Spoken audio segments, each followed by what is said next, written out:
Welcome to Samba Samba. Enjoy the video. In this video, I will explain how to remove a Nissan Maxima engine cover.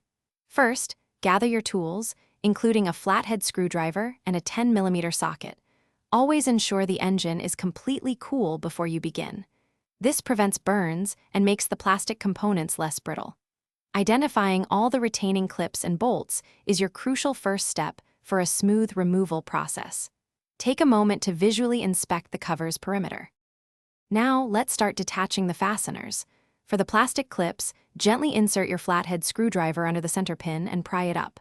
Once the pin is raised, you can easily pull out the entire clip. Next, locate any bolts holding the cover. Use your 10mm socket wrench to loosen these bolts. Turn them counterclockwise until they are completely free.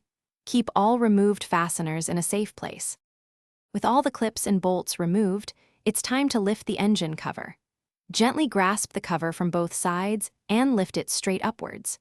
Be cautious of any hoses or wiring harnesses that might be routed over or through the cover. If you encounter any resistance, stop and re-examine the cover for any overlooked fasteners. Never force the cover, as this could cause damage to the plastic or engine components. When you're ready to reinstall the engine cover, align it precisely with its mounting points. Gently press down to ensure it seats correctly. Reinsert all the bolts and tighten them with your 10mm socket, but do not over-tighten. Finally, push the plastic clips back into their holes, pressing the center pins down to secure them. A quick visual check confirms everything is properly seated and secure.